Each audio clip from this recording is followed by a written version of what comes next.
Hello. Hello? Hello. What's up, bro? Hey, it's the What's Up Bro podcast.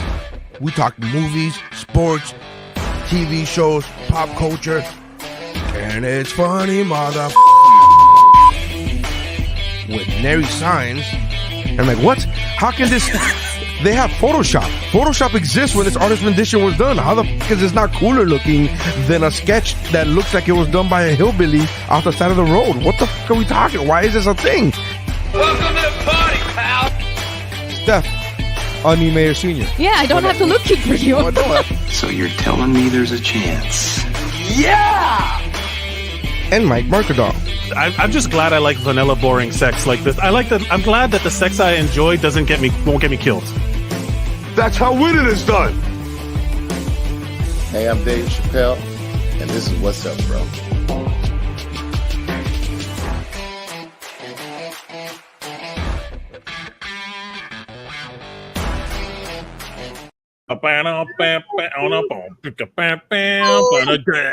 Hey everybody, welcome to the What's Up Bro podcast. My name is Mike Mercadal. With me as always is Tenacious D. No, not them. no longer. I am Nery Saenz. Nery Saenz. I guess Tenacious wasn't that tenacious. Yo, so hitting it right off the bat, this has hurt my feelings. Like emotionally, I am hurt by this because I love that band. Whenever anybody asks me, you've been to concerts. You've been to their concerts. Not only that, I would tell people, what's your favorite concert that you've ever been to? What's the best show you've ever seen? And I'm like, Tenacious D, they were incredible. It was the two of them on stage doing just their shit. Sasquatch opened for them, which I love. And there was your cousin. My cousin Sasquatch. Yeah, he did a great job. Literally his hit song, you know what the Sasquatch's hit song was? He would get up there and he's like, I'm a Yeti for love. And it was perfect. It was the best show I'd ever been to. And apparently, for those of you, we are jumping in right away to the news. But can I just say that, first of all, hold on, before we get to I just love the fact that this week is the least amount of, hey, what do we talk about this week prep? This week has been this episode that we're about to listen to, that we're starting off right now. Yeah. Every week, behind a little peek behind the curtain, every week, Mike and I and Stephanie, who's on assignment today. She's on assignment. She's trafficking. We all say, what do we want to talk about this week? And like everybody throws in a pitch. Oh, have you heard about this? There's a new movie out. There's like everybody throws in a pitch. Sometimes we're like, I don't know, whatever. Let's just whatever. And this week there was none of that. This week we know exactly what we're gonna talk. Here's the problem. There's so much to talk about that is just unfunny that it's hard to like. It's genuinely that challenge accepted. Here we go. I like, part of my mental health has been to dodge like all of the crazy shit that's going on in the world right now. And then it's literally like, hey, what are we going to talk about on the podcast? And I'm like, shit, that's right. This is a lot. I gotta talk into a microphone about stuff. Yeah. No.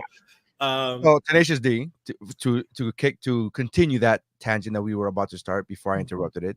This is proof to me that I am tinfoil hatting. This is some darkest timeline shit for me. Like, wait, real quick. Do we want to get into this story? Because in order to get to this story, we have to talk about the other story. We will only talk about that other story through the lens of this story. Okay. Do you understand me? Sure. I refuse to give it any more credit than that it's a Tenacious D story. Okay, sure. That's you guys heard about the Tenacious D story? It's like, oh, the one where Trump got shot at? It's like, yeah, that's a Tenacious D story. That's Tenacious D, yeah. It's all about Tenacious D. Okay. For those of you who don't know, on stage, if you just woke up from a coma. If you just woke up from a coma, no. I'm going to talk about the Tenacious D part. Okay, all right. If you don't follow Tenacious D, which is the band that is Jack Black and his partner. Right. Yeah, I don't know his partner's name. Kyle Gass. So he's been in some stuff too, but they had like this in the indie comedy world in the like late 90s and the early 2000s. They were like the shit. School of Rock, like all of these stuff came from the fact that Pick of Destiny was like an HBO show, like that a movie that got made because they were just this underground musical comedy duo, and they would always joke around that they're the greatest band in the world, and they are not joking, are one of my favorite bands ever, and they're fucking great. Their songs are always super fun, and the albums are always go hard. And those songs still exist, man. You gotta let me hold on to them. But you said that they still go hard. You said they're the greatest band, and they were one of the greatest bands. So apparently on stage. So I read up that. Do you know the details of it or no? Yeah. Okay. They showed the clip, and I'll talk about why I got enraged afterwards. But go ahead. Okay. Here's the thing. So there's some context to this. Jack Black just went on to like some public forum where he was wearing like a Biden 2024 shirt. Like he went in hard for Biden.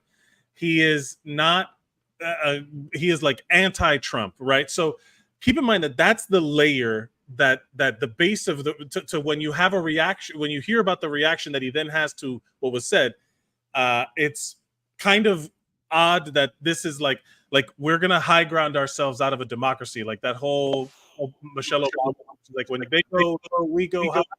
Yeah. No, I mean this is not the time to do that. So they're on stage. It's Kyle Gass's birthday.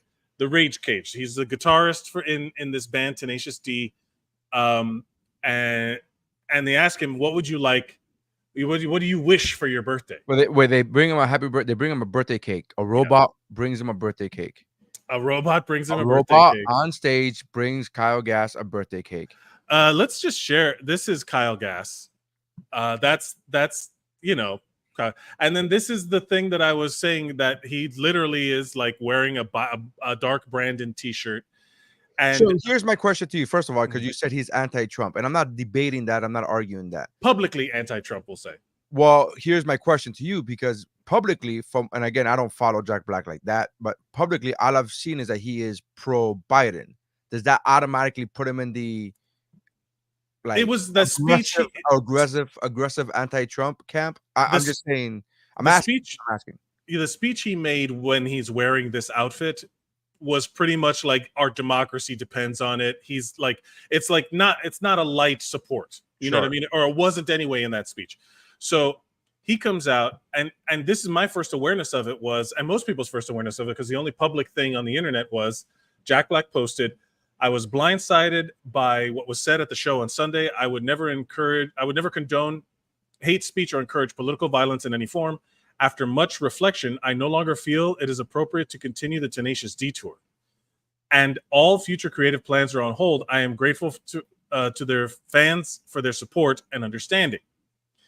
So then it's like, wait, is it who said what? And I was like, is it like someone backstage or whatever? And no, it's straight up the other guy in the band with him was like, when he wished for when they asked him what his birthday wish was, he was with the guy the next time they don't miss Trump. Yes.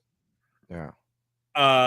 And that was like, oh no, like clearly a joke, but because it is such a sensitive, like weird lefty liberal thing to not, or more liberal neoconservative liberal thing to not understand what political violence is, because our country was like literally based on political violence. Our whole American Revolution could be labeled as political violence or terrorism. It could be labeled as guerrilla warfare terrorism. You're right, 100%. It could also be all based upon that. It's that old saying, right? The old adage of like, history is written by the winners. History is written by the winners. When you win, you are a patriot. And when you lose, you are a terrorist. You're a terrorist. And the irony of this situation is that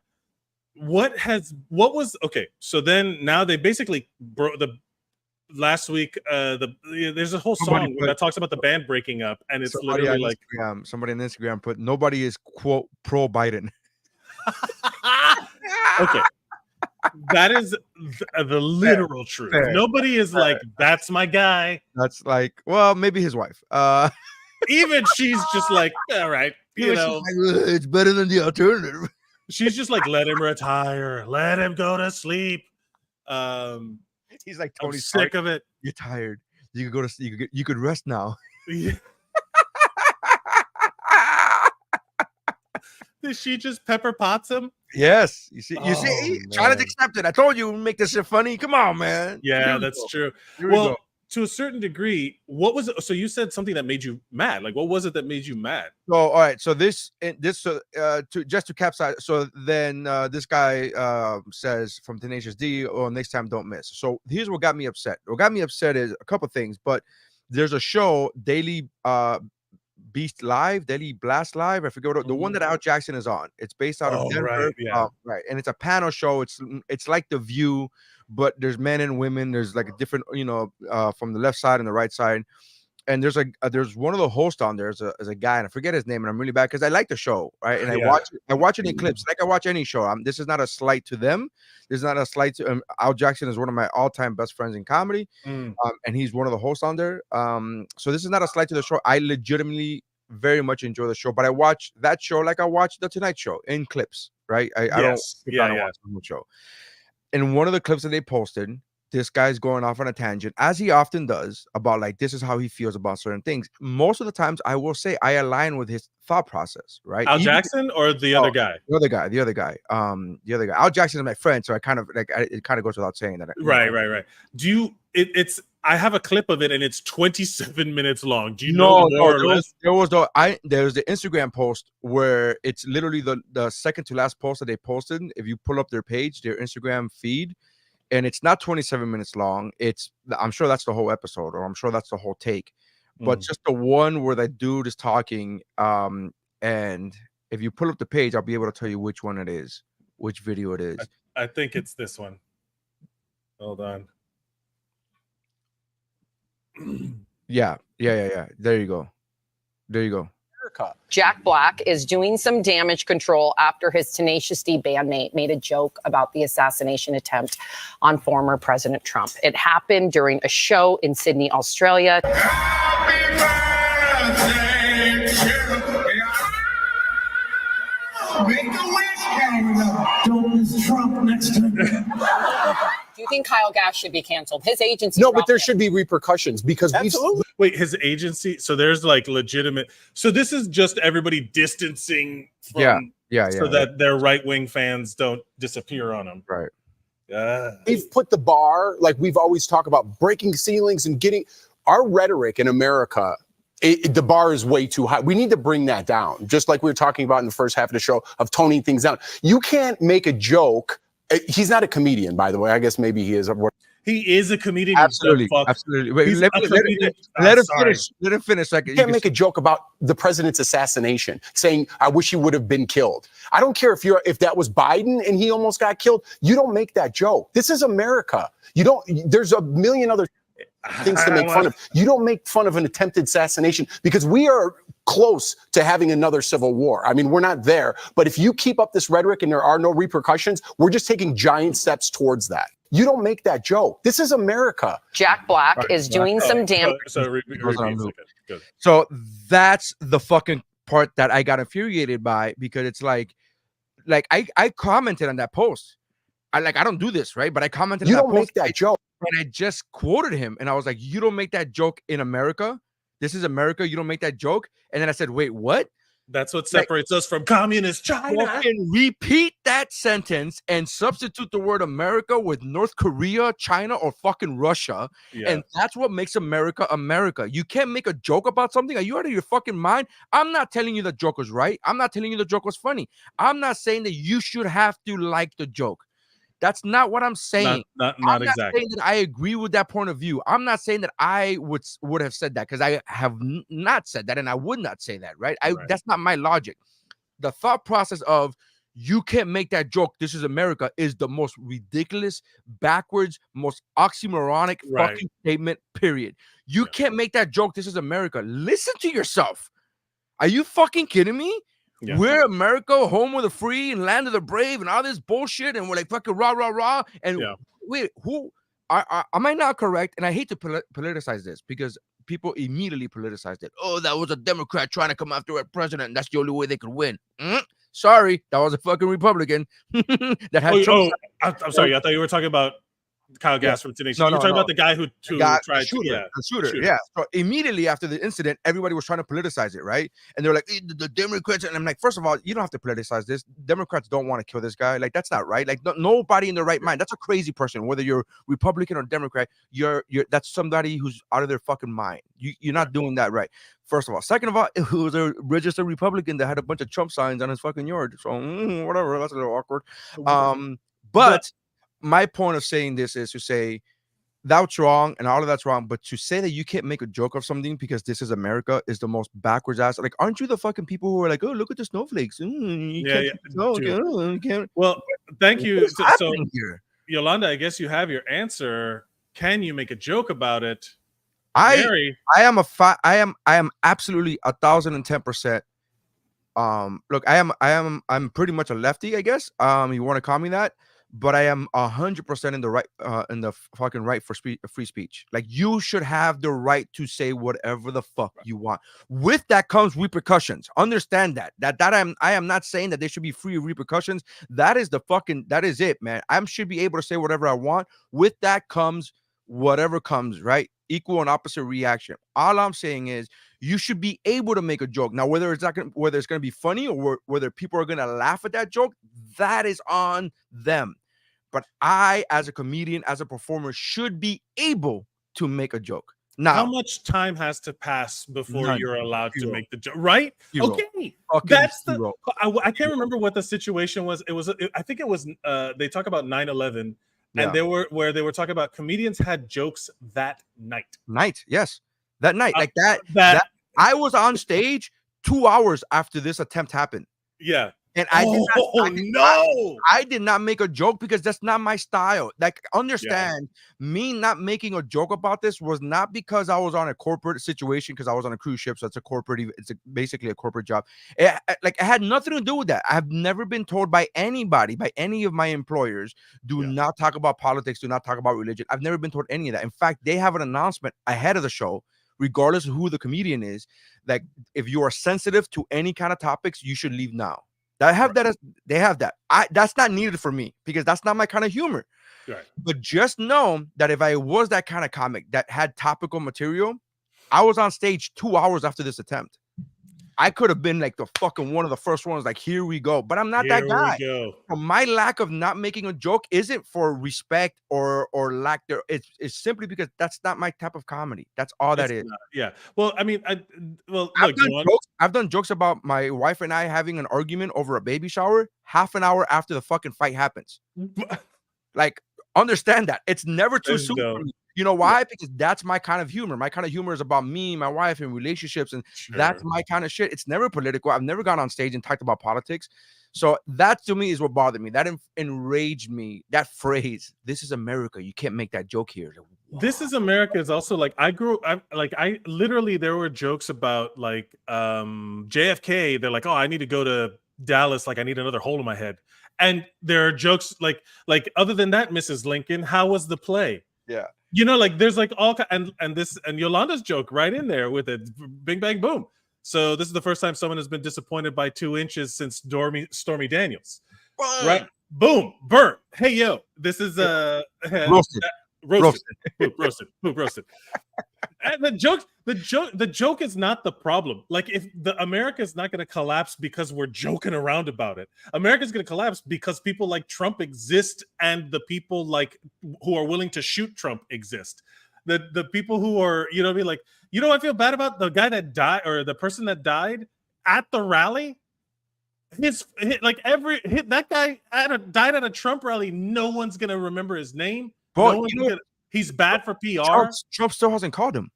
Yeah, that's true. We're 2 days after the event, or 3 days after the event now, and Trump still hasn't called him. His wife has gone and said, "Do you understand? Do you know what happened with the wife?" So Biden called his wife to offer some bonuses, and his wife said that she did not take the call because her husband really did not like Biden. So out of respect for her dead husband, she did not take the call. But she says, "I do not blame Biden. It wasn't Biden's fault. This was a crazy person. This wasn't Biden's fault." And then goes on to say, "I'm still going to vote for Trump because that's what my husband would have wanted, but Trump hasn't called me." And I'm just like, like, this is the crazy. Look, by the way, Mike Valdez, friend of the show, comedian, friend of the show. on Instagram post, I'm not that kind of guy either, that kind of comedian either, but it is kind of funny that the anti-gay president got shot in the right ear. Oh fuck, that's good. Fuck, that's pretty good. Because you remember there was a time where like if you had an earring and you were a guy, you had to be on the left side. Because if you that had is a multi-layered Mike Valdez, bravo. That was multi-layered, Bravo, my friend. I don't know. Like, so again, make the jokes. Here's the thing: what I say about that, when people go, "Oh, you know, it's too soon," I always give the example of like, again, I'm not that kind of comic. I'm not topical. I don't come up with shit that comes up in the news or whatever, or like jokes that come up in the news. But when people go like, "Oh, you can't talk about that because somebody died, it's too soon," I'm like, are they going to be less dead in a year? Like, when are they going to be less dead? I don't understand. They're dead. You know, like my favorite thing is when family members come out and they're joking around about it, and then it's that constant thing of people being offended on behalf of somebody else. Always right? Like it's always that's what really gets like so this is, but when people ask me in the future why I hate Donald Trump, why I've been put in the camps that Donald Trump has created, why when people ask me why did I do it, it will be because he destroyed Tenacious D. He is to blame for the downfall of the greatest band of all the world. He will be him and his supporters. So this guy Gas is no blame. He should take no responsibility. Gas should take no responsibility. Again, you just said making a joke. You just said he shouldn't have gotten burned for making a joke. No, I say you should be able to make the joke, but there are repercussions to that. Like you have to accept that. Like you have to. You think it's in poor taste? I don't think it's in poor taste. But you're asking the wrong person because I'm not the one that canceled him. First of all, he's in Australia. The rules are different down there. We on all the days that we need Steph here. All the days. All I'm saying is I don't believe anybody can't be canceled because of a joke, whether you're on the left side or on the right side. Somebody on Instagram said that, Alliance said that on the Instagram as well. He says no one should be canceled for a joke on either side, and I completely agree with him. And he's a Republican, so that's weird that I agree with him. But my whole point is I agree with that, but I'm a realist. You should be able to make whatever joke you want to make. However, realistically speaking, there's going to be consequences to that joke, man. Like you just have to accept that. And if you're willing to have the balls as a performer, as an entertainer, and be like, I'm going to say it anyways, then power to you. You know who else has those balls? Fucking Dave Chappelle has those balls. And so, like, for good or bad, whether or not they're funny or not funny, whether you agree with them or don't agree with them, all I'm saying is it's coming. If you want that smoke, go ahead and do it. I do 100% believe that. Here's my issue with the whole thing, because my whole thing is that I've lost the ability to believe anything I see anymore.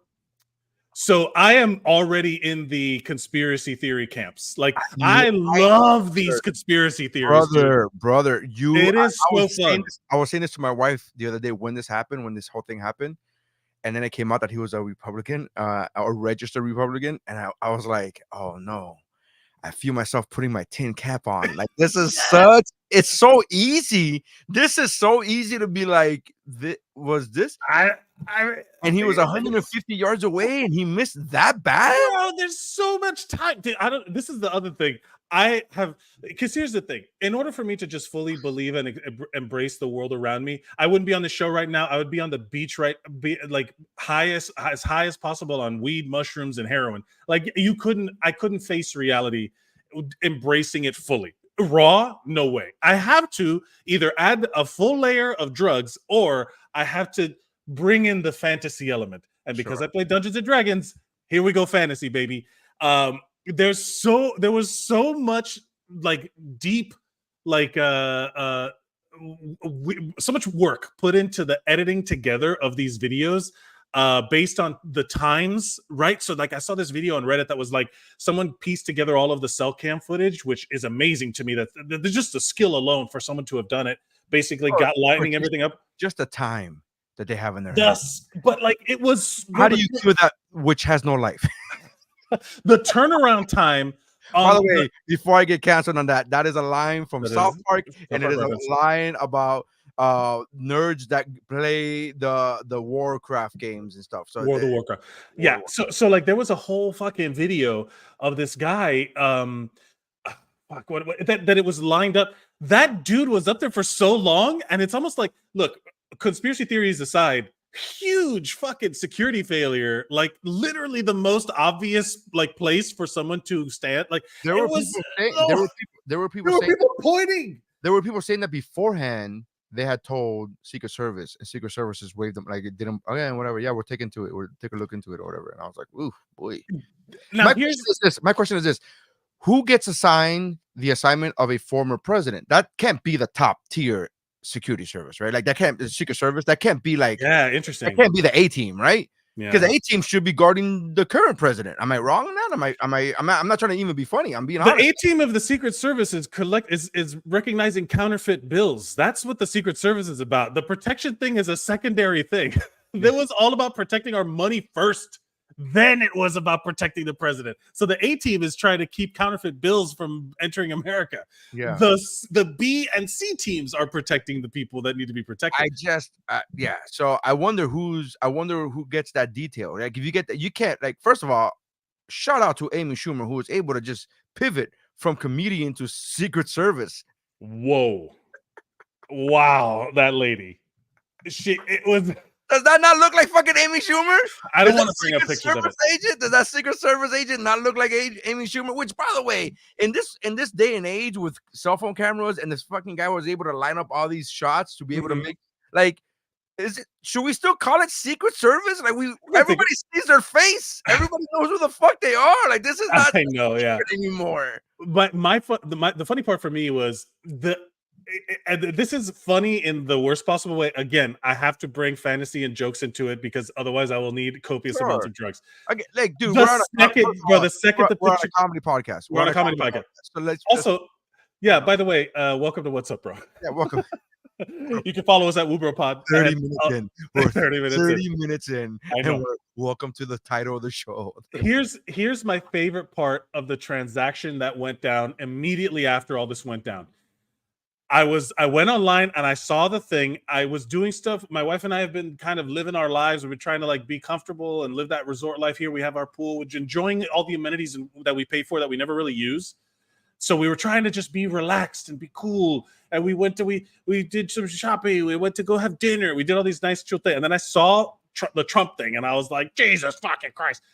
And the first thing people were sharing were how the conservative side of Reddit and right-wing media was like, they let women be Secret Service agents?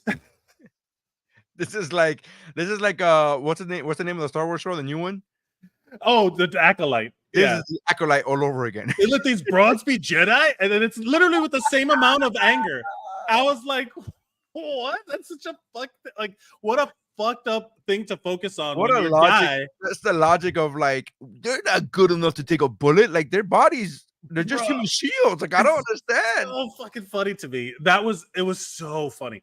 That's the nature of how we get our news now is you have to filter real information through all of the conspiracy theory, propaganda, all of the personal opinion bullshit wrapped around facts these days, that it becomes this thing of like, it's almost more revealing. You know how like when someone sheds rumors about someone or whatever, it gives, it may or may not be true, but it tells you about them, the rumor sharer. Sure.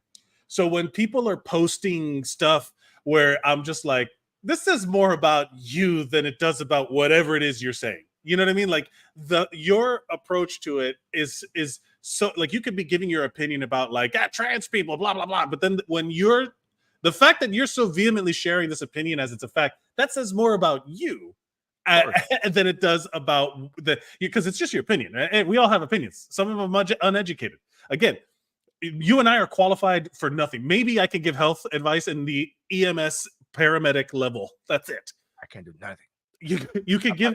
I'm not qualified for anything. Here's the funny thing. Because even the thing that I'm good at, which is stand-up, I'm not qualified to give somebody else stand-up advice because that like my stand-up path is not your stand-up path. Like I'm not right. Absolutely. qualified. It's totally different. Yeah. So my opinion, you know what I mean? And it's like I've gotten advice from like legit major national headlining acts that were really bad. And I'm just like, I don't. Okay, Man. again, this is not a shot at them. This is like just because you're on your careers on a certain again, just for comedy and just for the arts. I'm not qualified to give anybody advice for shit. I have 3 children, and I'm very worried about them. I'm not qualified to raise you. Yeah. They come to you, Dad. Can you tell us about the? No, No, learn on your own. I don't know. I don't know how to say. Like 2 years before my oldest daughter was born, like I had a debt to Blockbuster Video. Like this is not the person that should be having children, man. I'm in charge of lives. Fucking bonkers. Oh my God. The irony of you having a child was not lost on me when you came into the hospital that one time before we were real close. Yeah. You came into the hospital and it was like, oh, hey man, what's up? And she's like, oh, my wife's pregnant. And I'm just like, well, good luck. And even more so, that story is even more layered because the only reason we were there was to do basically a Lamaze class, what they call now birthing class or whatever. Birthing class, yeah. Some shit, yeah. Something like that, but it's a Lamaze class. And I swear to you, the only reason I opted into this class was to get material, like actively out loud. My wife was like, do you want to do this? We're like a week from giving birth. Yeah. And I'm like, yeah, let's do it because I need material. Like this would be good material. Like I was just hoping to get some material. And the only joke that I got out of it is that fact that I took this class for a joke and got nothing out of it. So I paid $85 for the sake of saying I paid $85. I just learned how to support my wife through bringing our child into the world through glorious biology. I will say this though. That class did teach me how to fucking swaddle, and I could swaddle a baby like ain't nobody's business. Nobody's. Even now, even my mother-in-law was like, man, he's really good at this. Have you done this? Like, have you done it before? Like, I'm not trying to brag, but I took a class. Do you do it like a rodeo cowboy where they catch the calf and they flip it over and they're of course. Bang! Swaddle baby. And I go, time. I gotta time. That's a new state record. You know what? We do need a palate cleanser after this, just to remind us what America is all about. So, bright stars through the perilous fight, or the hand on your hearts, guys. Hand on your hearts. We're so gallantly Captain America shield right there.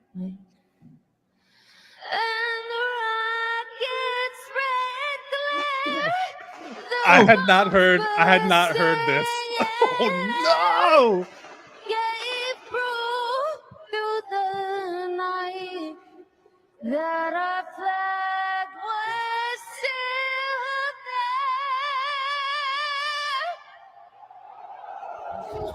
Pobrecita! Oh no! Say does that star-spangled banner yet wave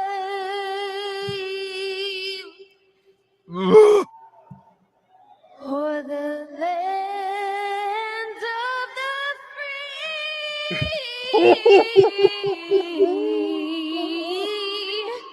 and the home of the brave. Wow! Hold on, I just want to hear the crowd. One more time. No more times. I could only assume that the officers behind her did not have a loaded weapon. That's what I could only assume that was not there. So that was at the home run derby. For those of you who don't know, why isn't she running for president on the Republican ticket? You know what I'm saying? That was on the home run derby, and for those of you who don't know who she is, she is, I believe it's Lindsay Mass. Lizzie. No, Ingrid Andress. Ingrid Andress, that's what it was. Ingrid Andress. She, for those of you like, who the hell is that? She is a 4, not 1, not 2, not 3, but 4-time Grammy-nominated recording artist. She has 4 Grammy nominations under her belt. Right. And that was yesterday. Today, she came out with a statement.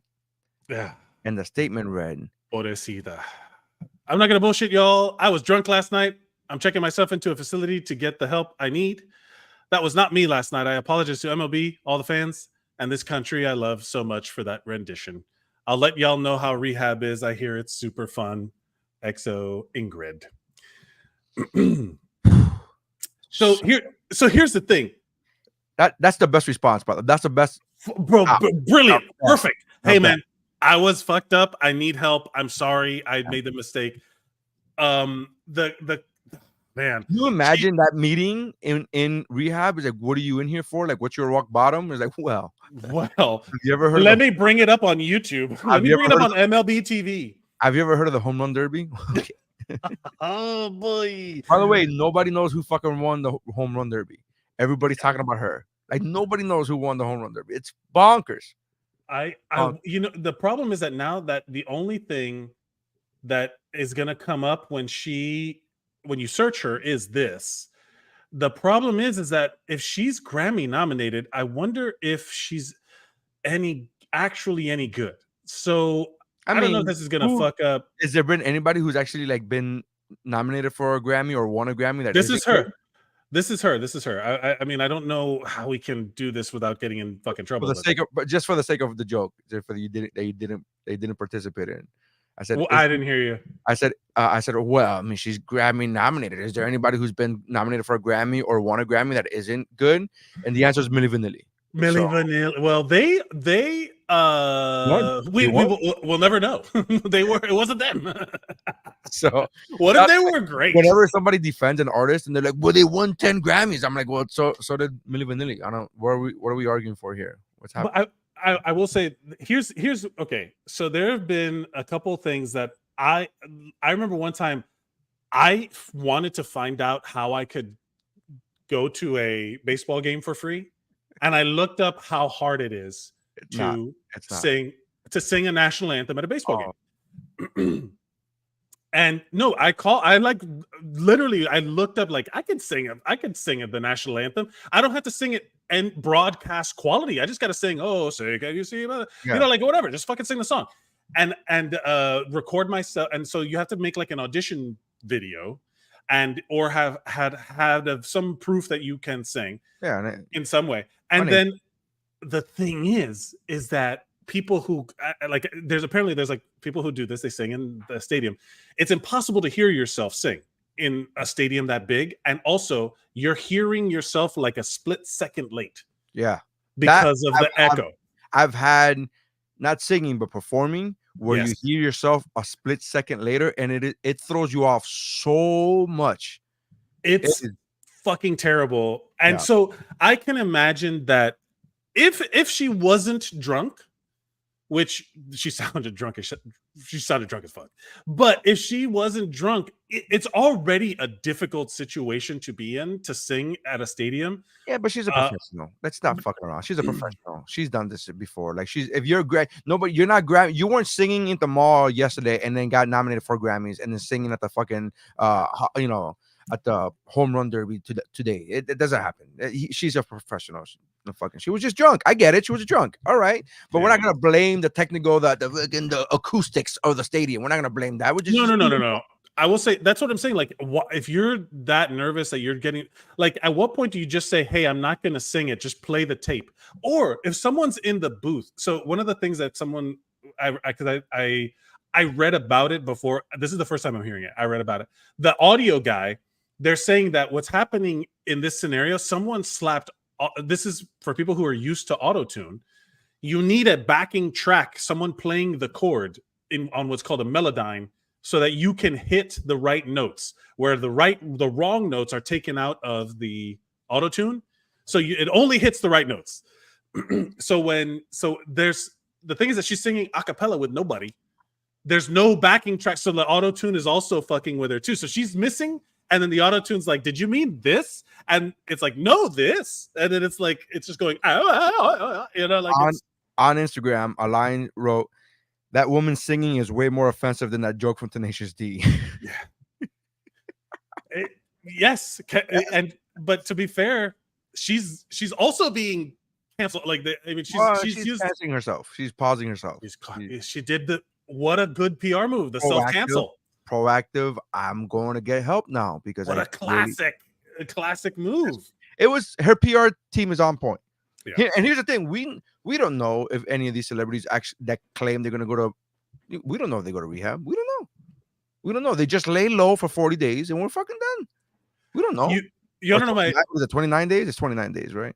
Yeah, it's 28, 29 for 4 weeks. 28. That's Sandra Bullock movie. Look, the comments are pretty funny on this thing. Like her comments, like Trump's ear wasn't the only one bleeding after that performance. Too soon. Too soon. You're canceled. You're canceled. Yeah. You can't make that joke in America. She was so out of pitch. Angel Hernandez called it a strike. Do you know that joke? Bro. Yes, bro. All right, he retired. He quit. He's out. Mid-season, like immediate. Yeah.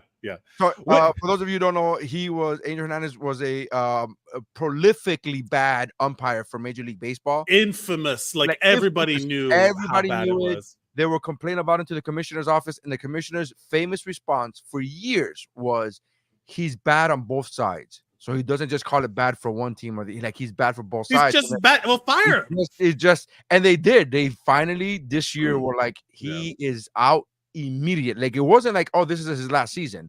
Yeah, he's fucking done. Like he will not ump another game. He's retired. Yeah, retired.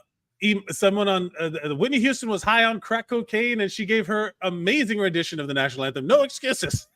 But she should have been on crack, is what it is. Yeah, alcohol fucks you up. Alcohol's bad. Yeah, alcohol's bad. Okay. Yeah, there's a lot of people, cheering her sobriety on. If you listen to her on Spotify, she's got a good voice. I'm half inclined to believe her. Sure. If you listen to her with $1 million engineering equipment, and professional engineers, she's pretty good. Is she though? Okay, all right. I get. I don't know who this lady is. So Martika, I posted this on my stories, on my Instagram stories, and Martika was like, "Bro, who the fuck is this?" And I said, "A professional friend of the show." I said, "A friend of the show," and she said, "Who's this?" And I said, "Oh, it's a singer." She's like, "Not a professional one." I go, "No, she's been nominated 4 times at a Grammy." She's like, "Well, she wasn't good." And my response to her was, "She still did better than J-Lo, though, right? Am I right?" No. Oh no. Yes, correct. I struggle here because I do feel like again, she handled it perfectly so that it makes it weird for us to talk shit about it. You know what I mean? Like, no. You can still talk bad about the performance. I'm not bashing her sobriety or lack thereof. I'm not making fun of her for being drunk. I'm saying that performance was bad. Now, the reason it was bad was because she claims was drunk. Okay, I believe it. But I'm not gonna go ahead and all of a sudden be like, it's okay for that to be bad. No, it's not okay for that. It was a bad rendition. It's art. You put it out there. We could criticize it. Now, I will never criticize your sobriety. I will never criticize your right. Yes, that's what I'm not gonna criticize and joke around about because that's my personal taste. But if I decided to do that, also America. This is America. America. Yeah.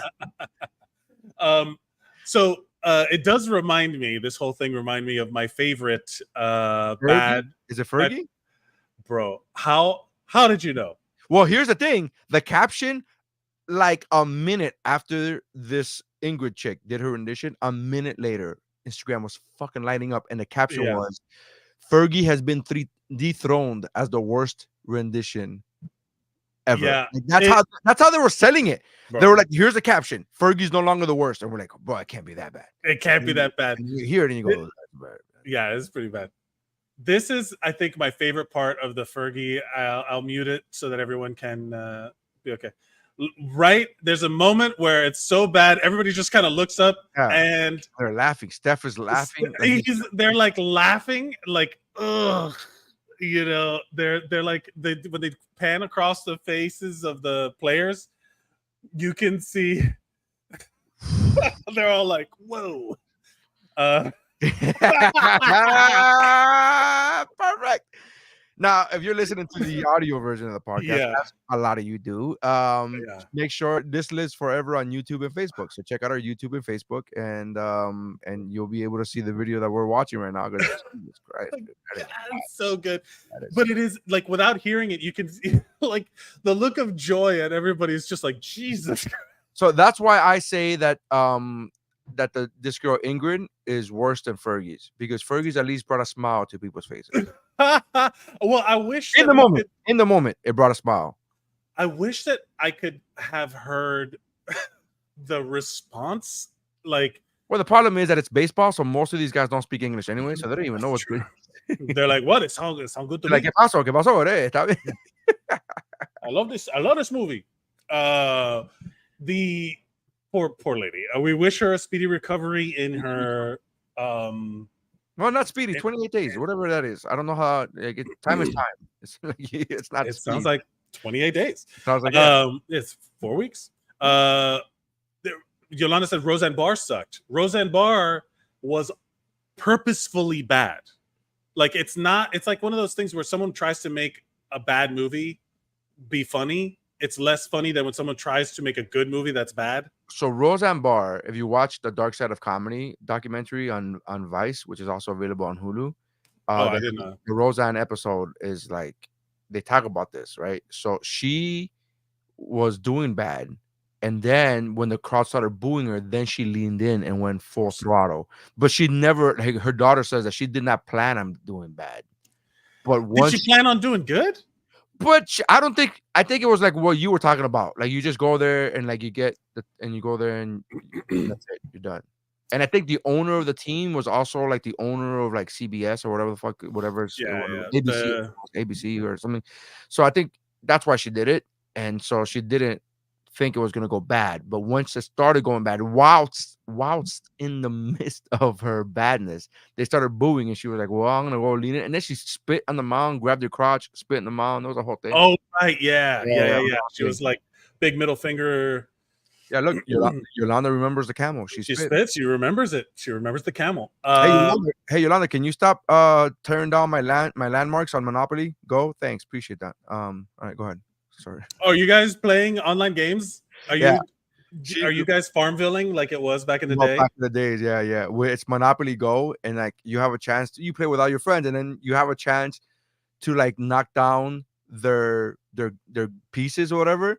And Yolanda loves attempting to knock me and Vanessa's pieces down. Mind you, whenever I get the chance, I always because you have also, a chance. She seems to love it. She loves that she's doing it to you. She loves kicking your ass. I personally opt out of that when it picks somebody that I actually know. I ask for it to pick a random player. Like I don't know you. This is just random, whatever. But Yolanda's like, nah. Yolanda, I don't give a fuck. Monopoly Go, bitch. Monopoly Go to hell. Get this wrecking ball going. That's so funny. Yeah. I do like that's a good point. Okay, so that's a good point in terms of this is clearly not the case for this Ingrid girl, clearly not the case for Fergie, but Roseanne Barr, being a comedian, leaned into the bit of her sucking to try and I don't know, to like save some face, some sort of like, is there any other art form that you could just like lean into I've leaned, like, have you ever bombed so hard that you just, I don't know, you're always perfect and you never bomb? The first time I bombed hard was I was like 8 months into doing comedy, and I bombed so hard because I had done like 4 or 5 open mics in a row that went really well. So I was riding this high of like, I don't even got notes. I'm just gonna go shit, bro. I don't even got notes. I'm gonna go out there and free ball it, bro. And I invited a girl that I was trying to date. Ooh, the worst. That's when you have the worst fucking set of your life, bro. I got a story for that too. Oh my god. She jokingly told me, she goes, "Don't bomb," and I go, "Nah, I don't." That's not. And I said, "That's not what I do. I don't do that." Oh no, legit. Like it was just set up perfectly for me to fucking fail.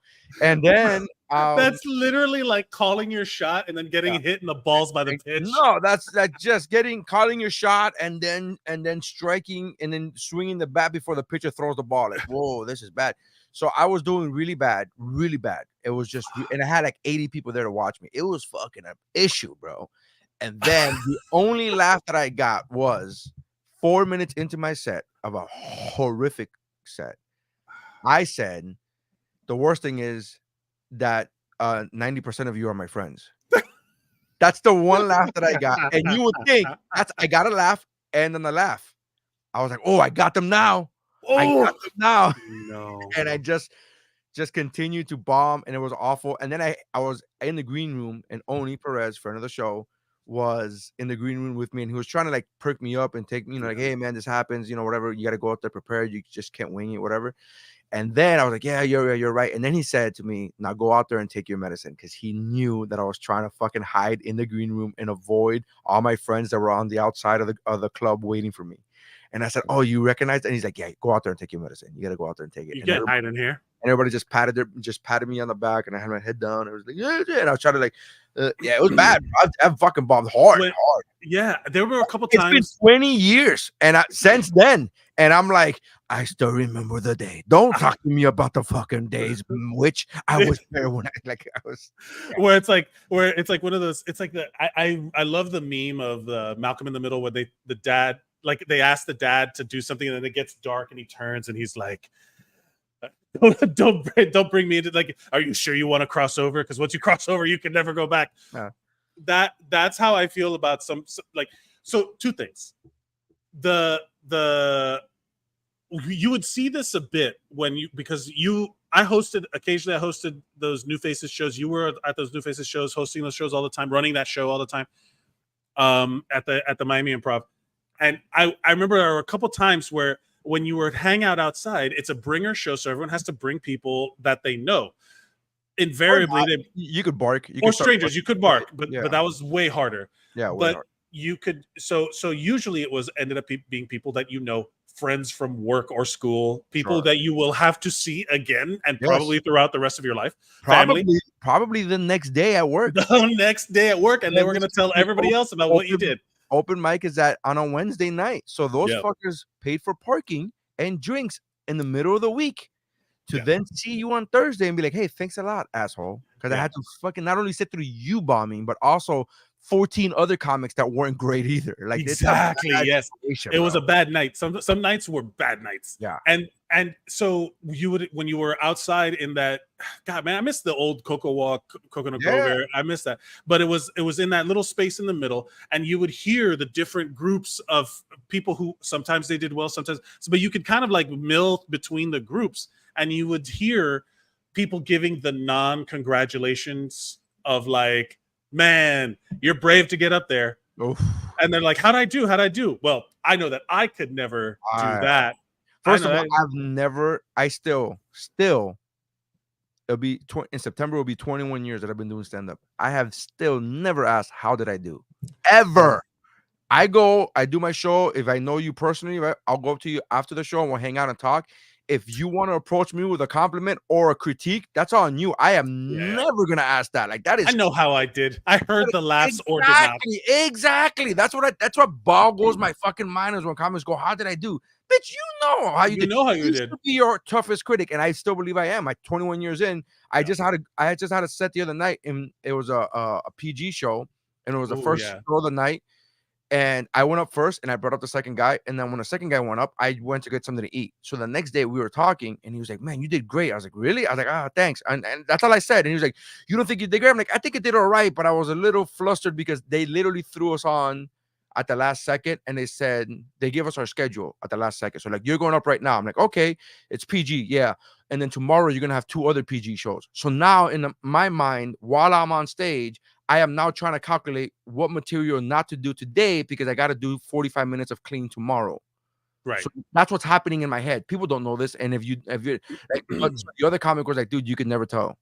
The other comic who's also been doing it for God knows how long, he was like, "Dude, you did great." I'm like, "Oh, I was just in my head because I was trying to like fucking do math in my head. I was trying to like, you can't do this joke because this joke belongs."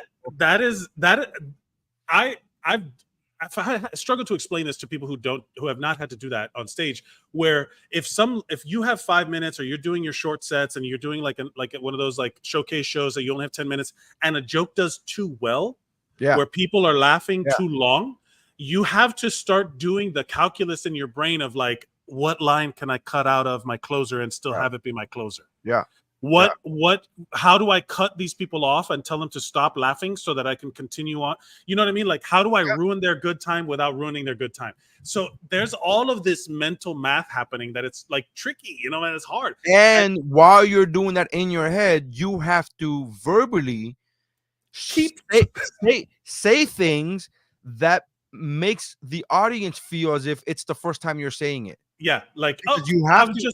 It's like on the fly. I'm coming. On the fly, like, because audiences know it's almost like pro wrestling in the sense of like the audience knows that it's predestined, but they are suspending belief because they're like, so when you go to a comedy Yes. club, you are suspending belief that they've never said this before. In reality, they've said it a million times, right? I For had the to most explain. part. I'm not saying that there's no ad-libbing. I'm not saying that there's no No, like, yeah.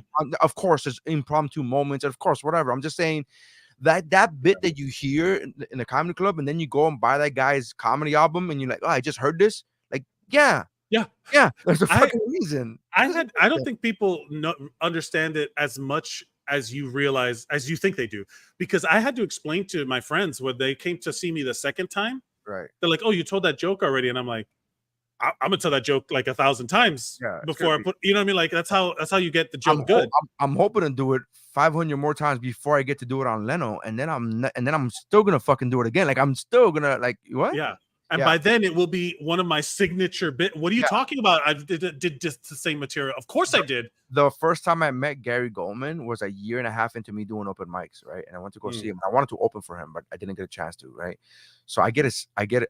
Is it here? I go and I get his I buy his album, right? After the show, he's doing the meet and greet, and I buy his album. And I tell him, hey man, I'm on open mic. I was hoping to host for you, man, but I loved you, whatever. I voted for you on Last Comic Standing. Wow, and he says to me, oh, thank you. Then he signs, I have the fucking CD here somewhere. Then he signs the CD and he gives it to me. And he signs it with persistence. That's what he says. He says persistence. You just keep doing it. It was like one of the greatest, like awesome moments. What a great. Would not God accept. damn, that guy's so good. God Would damn, not accept my money. Would not accept my money. I was like, please let me pay you. He goes, you're a comic. We don't charge each other. And I was like, fuck him. I was like, I literally said on the open mic, I'm like, oh, I just do open mics and I was hoping to host for you, but you know what? And then I told him my whole point of bringing the story up is to say that I was like, I love you. Why didn't you do the cookie joke? I was disappointed that he didn't do the cookie joke that I had seen him do on Last Comic Standing, which, by the way, is in his album that I also was that you just bought. And here I am, like, hey, you didn't do the cookie joke. Where's the cookie joke at, man? What a cookie joke! Give me that joke, baby. Give me that cookie joke, bitch. Give me that shit, man. I had that. I went to go see Godfrey a million years ago, and I was like, which Godfrey? There's two of them. No, the Black Godfrey. Oh, okay, because there's Gilbert Godfrey, and then there's Godfrey. No. Gottfried. Well, okay. I did have tickets to go see Gilbert Godfrey one time. My friend, Chris Kwan went, and that was when he was doing all of his like street joke. Sure. My friend told me once that he was disappointed because he got invited to go see Godfrey, and it was Godfrey and not Gilbert Godfrey. Until he was like he had no idea, and not because Godfrey's fucking hilarious. Godfrey's amazing. He's great, but he was like, "Oh, this is great, but when's Gilbert coming out?" Like he was still expecting Gilbert Godfrey to come out. Like he didn't understand. This opener's been on here for 45 minutes. I wonder. This opener is crushing it. I don't know if Gilbert's gonna be able to recover from this. Like, you know what? Just to say again out loud, there have been times where Gary Goldman has come up on any one of our things, and we just message each other like fucking Gary Goldman's the shit. Like he is the shit. He's so fucking good. We message each other. Yeah, I did see the Mario Ramil says Nery once touched me in the green room for 5 minutes. That's how you take your medicine. That's literally the medicine that you were. FYI, Mario Ramil is a personal and dear friend of mine. He was joking. Don't cancel me. I have a fucking TV show coming up. Please don't cancel me. This is a complete and utter joke. Like I almost didn't say it. That sounds like a lie that someone who touches people in the green room for 5 minutes at a time would say. Right? Like that sounds like a lie. That's a weird time frame too. Like just 5 minutes. Why not longer? And why? Hey man, if you're good at what you do, why waste time? Nery's the best. Nery's 5 minutes. Bing bang boom. If you're good at what you do, you never do it for free, right? You never work a day in your life if you do what you love. That's what the Joker says. If you're good at Speaking, you know what? You said this in the chat. I was debating on whether or not we were going to read it or not, but we should do a classic. Am I the asshole? Okay. Because you said one that is related, and I want to talk about it. Like, so you said this one. We gotta do this. Am I the asshole? Yeah. Am I the asshole? Yeah. No. You gotta do one yes and then one no. One yes was This Who is the asshole? Everyone's the asshole. There are times where everyone's the asshole. Like at the rally. Who's a Big Tony Espo? Nery cuts his shows short to watch Heat games. Oh my God, this is a true story. So this is great. So the very first time I'm working on cruise ships, right? Fucking Tony, goddamn, I love Tony. Tony is like, so Tony's a comedian that, and Tony's, so he knows. Most people have never heard of Tony Esposito. He is fucking amazing. I'm not just saying this because I'm not just saying this because he's on Instagram. Shout it out. Make your friends feel good. He is hilarious. All right. One of the jokes that I still remember, and I tell him to this day that I still love. There was a time where there was a cruise line. We're not going to mention names. There was a cruise line that had a famous comedian be its spokesperson. It was George Lopez, and people would go. You could kind of get but it doesn't matter the cruise line. So the very first weekend that I ever work on a cruise ship, the very first one, Tony Esposito is the other comic. They usually book 2 comics at a time. And they do this for a reason. They want a veteran guy to teach the young guy the ropes. Like, hey, this is what you do. This is a procedure. This is what we're supposed to do.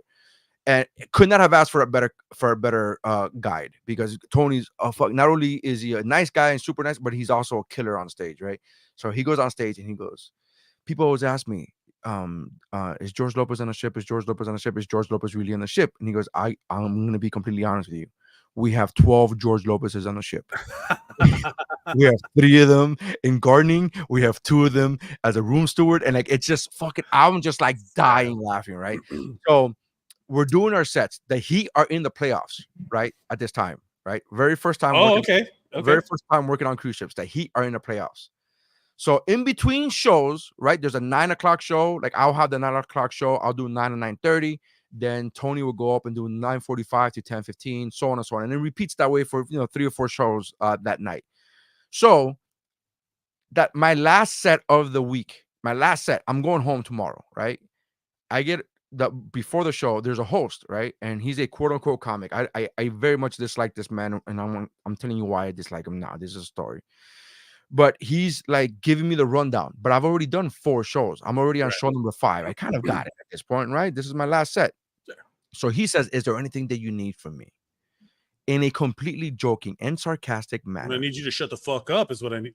In completely joking and sarcastic tone, I say, well, if we could just get this show, if we could just cut this show short a little bit because the Heat are playing.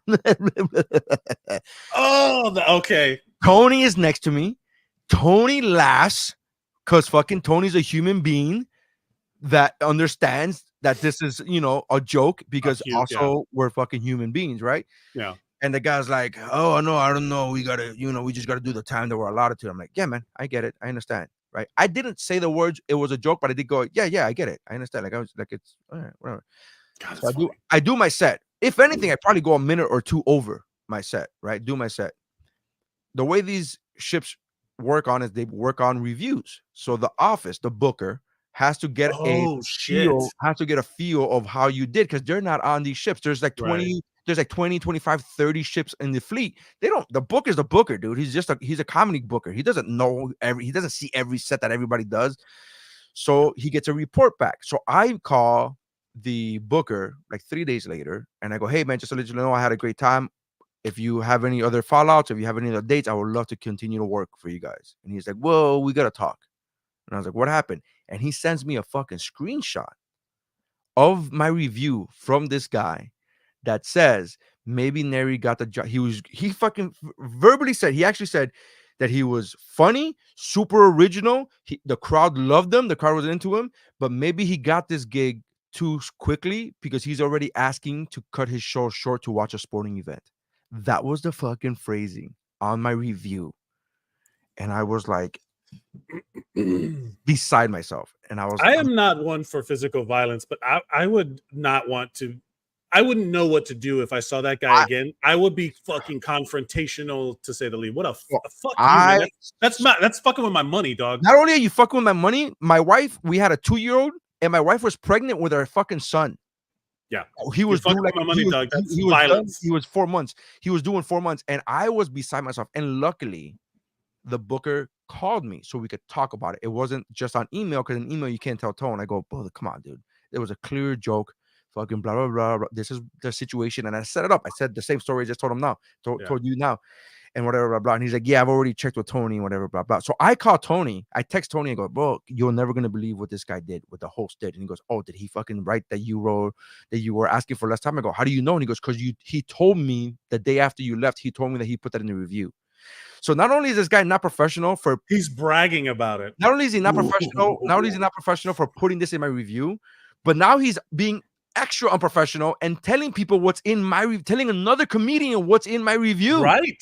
That's a Fuck fucking you. I'm like, oh, you motherfucker. And from then on, anytime they were like, hey, you're gonna work, we want you to work this ship. I was like, is there another ship that I could work? I said, and from then I only worked with him like maybe 2 other times, that host, and I fucking hated him. I still hate him. Like, I look at it's been 8-9 years since that happened. And I brought up some memories for you this actually, episode. it's been longer. My son is 9. And he's gonna be 10, and like that was probably 10 years ago, bro. Jesus, like my son's gonna be 10 in 5 months from now. And so you're still mad about it, justifiably so. Justifiably so. Fuck that guy, yeah, man.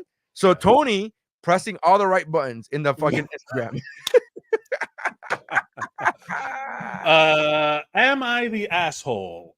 Yeah. Am I the asshole for telling my girlfriend? Oh my God, this is great. Tony goes, keep in mind that the particular owner of this particular cruise line owns the Miami Heat.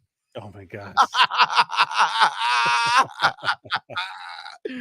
That's hilarious. God damn, Tony's funny. Oh, fuck. I love you, Tony. Bring him on the show. He's so funny. Let's see. Come on the show, Tony. Slow down. Hey. I'll leave that to you to handle. You get your friends. You populate the show with whoever you want, Nery. If that way, Tony, if you do not receive an invite, not my fault. You know who to talk to. The only reason for not inviting more comics on the show. Are you okay? You're gonna drown? This bottle of water is way too wide. It just went in so fast. I didn't expect that.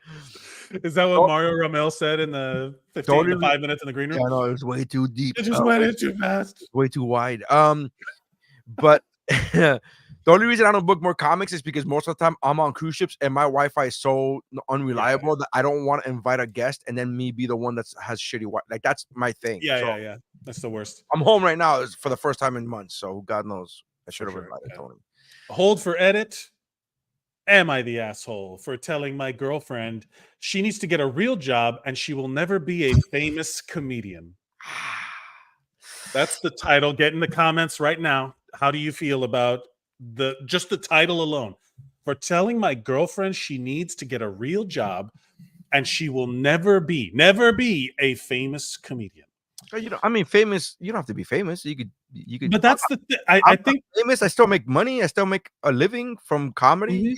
I don't think famous. That's the problem. I don't think people realize the spectrum. Your only awareness of comedy as a layperson is your friends who try to do comedy and famous comedians. Yeah, there's this whole the majority of people that in that spectrum of people trying to be comics are unknown to you. Unknown to me, unknown to anyone. They're just plugging away. Did I ever tell that story? Like a year after I opened for Chappelle, I was at Massage Envy, right? And this is not a plug because this story is not going to go well.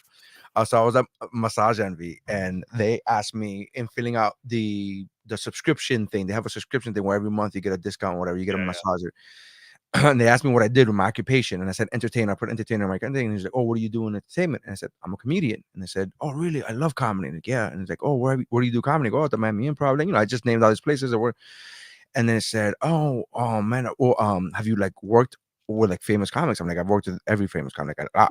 And then I mentioned last year I opened for Dave Chappelle, and she goes, "Who's that?" And now this was the time in between the Chappelle show and his Netflix specials. There was still that window of right when he disappeared to Africa. No, he's back, but you get what I'm saying. I get it. So I said, "Hey, Dave Chappelle, remember the Chappelle show? I'm rich, bitch. No fucking, James, fuck your couch. Fuck your couch, So, and she was had no idea. This girl was at that time 20 years old, had fucking zero clue what was happening. Sure. I said, all right, whatever. So continue talking. She's like, and then she said the statement. She goes, "But you gotta let me know next time you're at the Improv locally because I love comedy. I'm a huge fan of comedy." And I said, "You should probably stop saying that." And I said, and she goes, "Why?" And I go, "Because huge fans of comedy would know who Dave Chappelle is. Just say that you like the comedy you've watched." Yes, yeah. But I'm interested in watching more comedy. Yeah, I would like to watch more comedy. But saying the phrase "I'm a huge fan of comedy" would you should know who Dave Chappelle is. that may put you in a Am I the Asshole light if you were like, you're a huge fan of comedy. You should, if you're a huge fan of laughing, you should make yourself a fan of comedy because that is understood to be. You could have taught her something, but also you could have been the old man. I told her, I'm like Dave Chappelle, and then she brought her coworker. She's like, "Do you know who this Dave Chappelle is?" And everybody was like, "Yeah." Oh, okay, good. Okay, like, good. But I wasn't trying to be a jerk. I was like that. You're not a huge fan of comedy. You're a huge fan of the comedy that you've seen. Yeah, exactly. But yeah, you're a huge fan of laughing. Yes. I enjoy humor, humorous moments that I get to reply to. So all right, so I'm gonna ask. No, the 31 male, and my girlfriend is 28. Her and I have been together for 6 years and have been living together for the last 2. Interesting. Going to attempt to keep this short, so please ask for details if I leave something out. Girlfriend has always enjoyed doing comedy and has done open mics since we've met shortly after college. She had a real sales job, though that was her Monday to Friday 9 to 5 job, where she made decent money. I have a good but hard job and make almost triple what my girlfriend was making when she had her job. I said had because last August she quit her job because it was taking away from her comedy ventures. Sure. She told me a year from now. Comics who have completely understand where she's coming from. Like, they're like, this is like, she's on track, right? Okay. Did they move to New York with no money in their pocket? Because that's what I did. With no boyfriend. I didn't have a boyfriend at all. Yeah. And trust me, he wanted one. Mike was looking, and he could not find a boyfriend. I would be a sugar baby. All genders apply within. I have a good, but she told me a year from now she thinks she can really make it. I was a bit skeptical, but since I make enough to support us, I encouraged her because I want to be a supportive boyfriend. Well, this story takes a couple turns. That's your fault now. Where are we right now? Do we think where are we on the asshole scale? Well, just by the title, it's already him. It's already him. Well, okay. Now, so we're saying he is an asshole because he posted this, but at this point in the story, he's supporting her. He's like, "Hey, go do your comedy thing. Quit your job." I'm going also based on the title, just based on the title, like based on the title. But I'm talking about in the story at this point. The story, sure, he's a good guy. Yeah, I make enough money. I want to be. Yeah, that's right. Yeah, right. Since she quit her job, she began doing Uber and DoorDash, which is where she makes 100% of her money. Her comedy has gotten us $0 over the past few months. Yes, of course. I actually disagree with that statement. Her comedy has not gotten you $0. Her comedy has probably lost you money. Negative numbers, baby. Negative numbers. That's the fucking life. Like, people don't understand that. The lay do not understand that costs us money. The gas that it takes to fucking go takes us money. If you're gonna buy a fucking drink, you're gonna buy a fucking food, that takes money. Like, all of this shit, parking, that takes money. You're riding you're in the subway, that takes money. Like, there's all of this shit just to get to the gig to do 5 minutes, like, for no pay, to get paid in a drink or a slice of pizza or some shit. Yeah, so here's a hot dog. I've done that. She's losing you money. You're negative. You're negative. You're not zero. You're at negative, Bubba. I got paid in the showrunner's day job's merch one time, like a koozie from their day job office, and I'm like, "Thank you, I need a koozie. This is great." Do you still have the koozie? No, we had to. We got rid of it in the move. We lost a lot in the move. I like saying that because it sounds like we lost a lot in the fire. Sacrifice had to be made. I always have. Okay, wait, where am I? Over the past few months, I have started to resent her, though. Yeah. She constantly complains she has no money, yet drives for Uber or DoorDash maybe 3 times a week, or maybe 4 hours at a time. I have been paying a lot more for household expenses and I'm not saving as much as I'd like to anymore. She sleeps till noon because sometimes her open mics run real late before she even gets to perform. Sure. And when she gets up, she just bums around on TikTok and YouTube looking for inspiration. That's in quotes. That's sarcastic asshole quotes. Yeah. She also gets wrong on her part, by the way. Yes. She also gets very moody with me if I don't come to 90% of her open mic performances. Okay. Interesting, right? That adds a wrinkle, doesn't it? It does. It does. Even after working a 14-hour day, she will get mad if I don't go to her open mic at 11 p.m. on a Tuesday. I'm pausing the story there.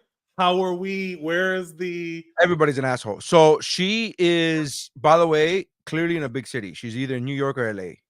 There's no She's other driving, so I would venture to say LA or maybe Denver. Denver has a big scene. Denver, yeah, but they're not. Are they starting? I don't know their scene. So are they starting at 11?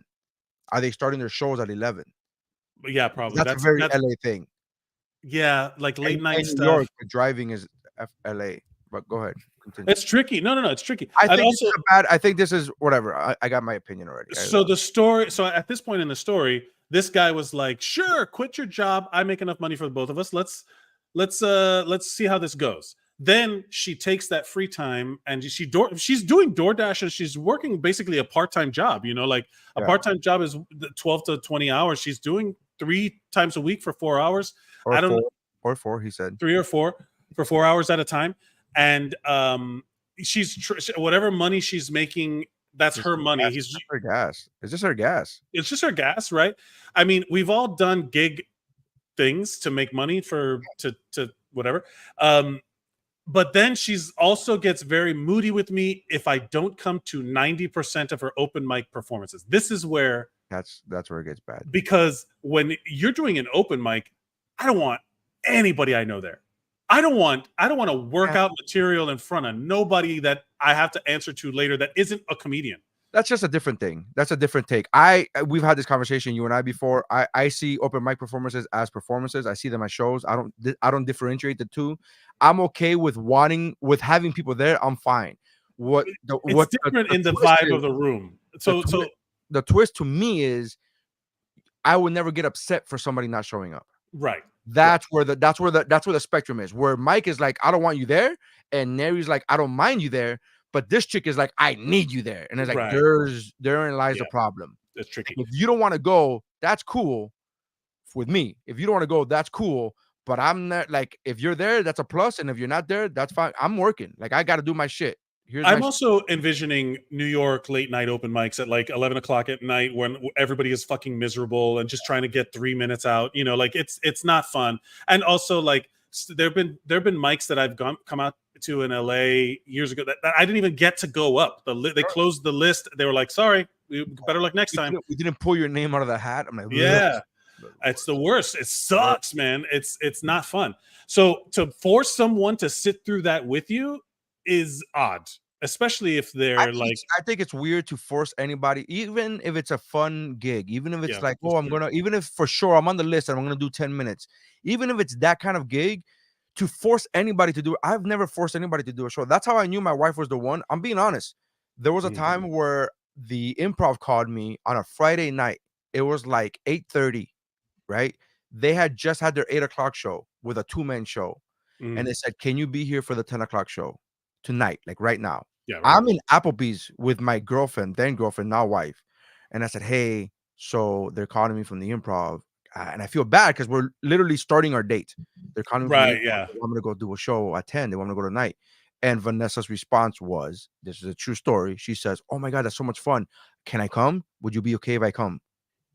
Like, that was her response. It wasn't like, you're going to cut the date short. What am I going to do? Whatever, blah, blah. You changing our plans. It was none of that. There was zero complaint. And there was enthusiasm and like nurturing and fun. And then said, can I come? What is it okay if I go with you? What a win. Like, she was like asking for permission as if I would have said no in any fucking capacity. Right. Yeah. Like, get away from me, bitch. What are you talking about? Yeah. Bitch, this is my fucking, I'm hosting, motherfucker. You don't understand? I made it. So so that's what I'm trying to say. Like, okay. But I've never forced her. I've never been like, you're not coming to the show tonight? You're not coming to the show? Never. Last night I did the unthinkable. I asked her to consider going back to a full-time job. I said she should still do her comedy, but I'm struggling with taking care of our expenses all by myself. He's lying. He's lying. When she gave a dismissive answer, I told her firmly that she will never be a famous comedian. I said she's 28 and it's time to grow up. Oh, I'm sorry. Let me let me see this. She's 28 and it's time to grow the fuck up and join the real world because this is totally unfair to me that I bust my ass while she lives in La La Land. And that she can't have this be this naive at this age by thinking she's going to support herself with this. And we have a winner. He's the asshole. Everybody kind of sucks here, but no. She sucks. She sucks. He's an asshole. Yeah. There's a difference. And I would say to her, use this fuel. Like just fucking right bits. This is all about it, bro. The thing about going on TikTok and being on YouTube and looking for inspiration, that's shit to me. That's not. You should not be doing that. You should be writing material. Again, this comes an hour after I said I'm not qualified to give advice on comedy. Right. I am saying to you, looking for inspiration is you're out of your mind. You should be writing material. The best thing, or looking for promotion, or looking to do your own TikTok, or looking to do like your own marketing, creating. But you got to be creating. Yeah, still writing, no matter how you slice it. The best advice I've ever heard, because I didn't get this advice, but I heard someone say that this is the most universal advice that they took from the thing, and they phrased it as to go live a life worth talking about, because that's where your material comes from anyway, right? Like you're not gonna write, like there's nothing worse. I remember when I would be going to open mics, and I remember I caught myself writing open mic jokes about open mics because that's all I was doing. Yeah. Because the only thing in my life was comedy and open mics and bar shows, that I was writing jokes about comedy and open mic and bar shows that a general audience would not get. I started writing bits about like acting and going on auditions, and that's unless you have to do a lot of legwork to make that relatable. So all of a sudden I was like, oh man, but if I talk about going to a Yankee game, a lot more people are going to know about that. If I do a bit about going on a date, it's very much more universal, as hacky as it is to do dating material. But if it's your life, it's easier to get to talk about. If you're sitting, I've never understood that. I've never understood why dating material is hacky. It's not dating. I think the way you present any type of material, if you present it like 100%. People who are dating do this, single people do that, like that's hacky. That setup is hacky. But if you talk about like, hey man, I went on a date yesterday. Like that, how is that hacky? Like that's just talking about your life. Every time, right? No, that is true. Every time someone does that. Have you heard about this? Have you heard about this dating thing? Yeah. Every time somebody says that black people or white people or men and women or dating is like this, I think of that guy who does he's got bongo drums and he's like, black people do this. That's Dave Chappelle.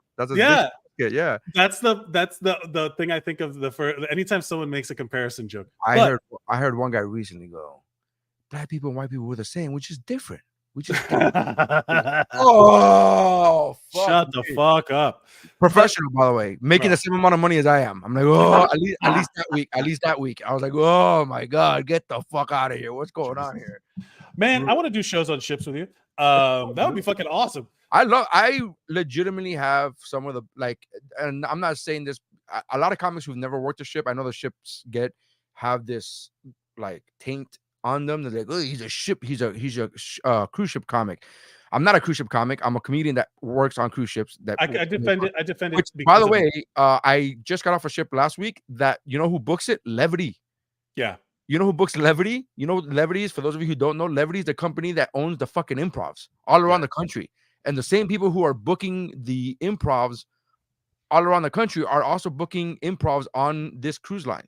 Yeah. There's an improv logo behind me. There's a whole thing, so it's weird. Anyways, but it's a lot of fun, man. It's a lot of. I fully get it. I like to work the room where I see somebody come back for the third time, and they're like, "Oh, you did different shit." Like, thank you, and I'm like, "Yeah, just like," but I'm purposely working that angle. Like, I'm like, all right, like, I'm working you now. So, but the point being of talk about like presenting material, like what I at a certain point, I heard the go live a life worth talking about, which is related to this story where if she's not doing anything interesting, she's not going to write material that's interesting. Correct. And if I literally did a Lamaze class just to get fucking something exactly, yeah. You know. I played wiffle ball and had like another 5 minutes about being sore from playing a child's game, like aging into like plastic toy baseball made all of this torso hurt. Yeah. Like I had a whole like about aging, but and that's another thing is that I present dating material or relationship material or any of the hacky topics from my own personal point of view. I'm not making generalizations. I'm not going to say that all women be shopping, whatever. I always say that the women I date be shopping. Women be shopping, am I right? Yeah. The women I date do this thing. Have you seen this? Have you heard about this? Have you heard about this? Women Like be shopping? That's my favorite. It's from South Park. Yeah, Have you heard about this? Yeah. I had a thing where I incidentally, at a certain point in my life, in my single life in New York, in Queens, New York, I dated 3 Asian girls in a row. And someone pointed it out to me and I hadn't noticed. And I was like, oh, that's right. Okay. And then someone... They're all the same kind of Asian? They were different kinds of Asian. There you go. There's the magic. See, that's the bit. Like it's like, hey man, why are Asians and Latinos the only ones that white people don't have to specify? Right? Like they're just... Like it's like you tell a Puerto Rican, like who does have to specify, and this has just happened to somebody, a sportscaster right now on ESPN, is Indian people. Yeah. They for a lot of Americans, I'm gonna say Americans, a lot of Americans forget that Indians are Asian. Yeah, South Asian. Yeah, and they have this thing, and Indian people have to remind people, and it just came up because one of the Indian news anchors for SportsCenter. He was like, you're Indian. He's like, yeah, I'm Asian. He's like, but you're Indian. He's like, yeah, we're saying the same thing. And he didn't understand. He's like, good. And then the guy was like, what? That's like saying California, like Los Angeles is in California. Yeah, but it's in the United States, right? Yeah. It's like, no, it's in the United States. No, it's in California. It's in California. California is also in the United States. Did you ever see the movie Cock Blockers?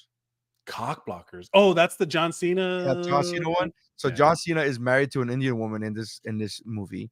And then this guy who's a shitty neighbor, who's like the asshole neighbor or whatever, like he's just dumb. He makes a demeaning comment about Asians. And then he goes, hey man, fucking show some respect. My wife is Asian. He's like, I thought your wife was Indian. He's like, yeah, that's in Asia. She's Asian. And then he goes, oh, but I meant like regular Asians. Yeah, that's so fucked up that is. But everybody understands what he meant though. Like everybody understands what he meant because it's so fucked up. So yes, so that is the one of the going back to the story, he called her out, this, that, and the other, la land, basically like, fuck you, you're not going to be a real comedian, you're never going to be famous. Famous is the kind of signifier of like, is that what you think successful comedy is? But that's what I've tried to tell people. I'm like, what do you mean? Like, I've had comics be like, oh, if you move out to LA, you'd be more successful. Like, define success. Define success. You got a wife, 3 kids, a house, and a career. Yeah. So define success. And again, I'm not bragging by any means, but I'm just like, it's always weird. This is a very weird conversation because it's always goes back to what you were saying earlier. Like that statement says more about you. Exactly. About me. So at the end, she stared at me in silence for a few minutes, started crying, and went to stay with a friend. She called me a fucking dickhead asshole, and I'm the worst friend ever. She has not answered her phone today yet. Good. Well, just not for you. Yeah. So am I a fucking dickhead asshole? For you. Just not for you. It's so great. So Rookie in the comments on Instagram, if he had stopped after we need the money, please get a job. That's it. He wouldn't be an asshole. But he's like, am I the asshole for trying to crush my girlfriend's dream? Yeah, you're an asshole. There is in the comments. So, but also, I understand where Rookie's coming from. Rookie, shout out to you. But also, he was already an asshole just for that statement because that statement wasn't true. He wasn't struggling to make money. He said that he made 3 times. And he even said in the thing, he said that he's not saving as much as he would like. That's not struggling. That's not struggling to make money. Literally, take it from me right now. We're in a similar situation, and as you just have to like figure it out. Like everything is manageable. We're set up in a good way. I encourage. It's not to get into too many details, but it is basically like if you said that thing with the full support, the full-throated support of like, yeah, I make enough money for both of us, let's fucking do it. And then at some point you did not communicate effectively enough to be like, hey, maybe we need to address this situation, because we had this new expense, the car broke down, or I need to buy a new car, or we had something changed, even if it's just my attitude towards it, you have to say it out loud as the reality. Otherwise, you sound like a dickhead asshole, you know? So it's not that you sound like you are a dickhead asshole. Yeah. The fact that you have that thought, the fact that in your mind you had the thought of saying, like, I'm not saving as much as I can, as I want to. So therefore I saving. And here's the bottom line. Here's what I want to know. And this is the truth, right? I believe you know how we're not supposed to go off the page and we're just supposed to go off of what's on the page, right? When we do Am I the Asshole? I believe true. I'm going off the page here. I believe that he doesn't believe she's funny. Yes. That's it. Because if he believes she's funny, if he in his heart of hearts goes, bro, she's got talent, she's funny, none of the other shit would bother him. Yeah. He wouldn't mind going. Maybe he wouldn't go to 90% of the shows, but he would. But if he believed she was funny, I just worked 14 hours. I can't make it out. I love you. I support you. Break your legs. Tell me how it goes in the morning. Text me if you need me. Crush. You're gonna do whatever. If he believed she was funny, he would not care about it, the majority of that shit. But I believe, again, going off the page, he doesn't believe she's funny. And if he doesn't believe she's funny, that's why he has no faith in her. He doesn't have any faith. So by the way, that's a very dad statement. It's trying to grow up and get a real job. Yes, what a condescending fucking piece of shit. My dad came close to saying that to me one time. One time I was doing comedy for I don't know how long, and I got a job working at an insurance company. It's a huge insurance company. I'm not going to give any names. And I said, hey, I just got this job working at, I've always had day jobs, or up until I started working on cruise ships, I always had day jobs. And I said, hey, I just got this job working on for this huge insurance company, well-known brand name, right? And my dad says, that's great. It's good to see that you're getting a real job. So now you could get serious. It's time to get serious with your life. Right. He was like on the verge. He was like on the cusp. He was just like, he didn't say quit comedy. He didn't say do anything. He just said, good that you got a real job and it's time to get serious. And I was like, yeah. So I just left it at that because I didn't want to fucking prod. Yeah, you don't engage. And to be fair, if she's like, all right, deuces, that's her choice to make. Absolutely. 100%. Yolanda says, well, she has some material now. Yes, good. Something happened, Something happened to her. Something happened. Somebody asked me that. A comedian one time years ago, like a headliner, goes like, aren't you afraid that you're never going to get new material? And I said, no. And he said, well, how are you not afraid of that? Because I'm always going to live my life. Like, I just read about my life. So I'm always doing, unless, no matter what happens, like even in the worst case scenario, you go to jail and they lock you up in solitary confinement. That's material. There's material in that. There's, when you get out. Yeah. Well, the open mics in prison. Now I'm just picturing you standing up against the wall talking to no one. You've drawn like stick figures on the wall. You're like, hey, don't you hate it when you have to shit in a hole in the ground? Oh my God, isn't it awful? And the fucking correctional officer rapes you? That's so bad. Maybe too far. Maybe too far. And then the wall goes, well, you can't make jokes in this prison stuff. The wall goes too soon. Too soon. Man, we've done a lot here. And let me say what I was gonna say. In the comments, the guy goes and he does have some responses. He says, I know I lost. Someone was like, everyone's shitty here. ESH is one of the choices that you can make. But it's like, yes, she's clearly not putting in her fair share of work and bills and your frustration over having to handle most of the expenses. You gave her that out. While she's pursuing her comedy ventures is justified, but you really lost steam towards the end. While I realize you make some good points, that message got warped when you completely blew up and demeaned her. And then he's like, Sai, I know I lost my cool, blah, blah, blah. No, you didn't have it. Like you never had cool, bro. Again, the moment you lie to her and say, hey, I'm having trouble paying the bills, you're not having trouble paying the bills. That's a lie right there. That right there is a lie. And that right there means you never had cool to lose. You're done. Right? Here's my thing. What do you think the next two top rated comments are? Asshole or not asshole?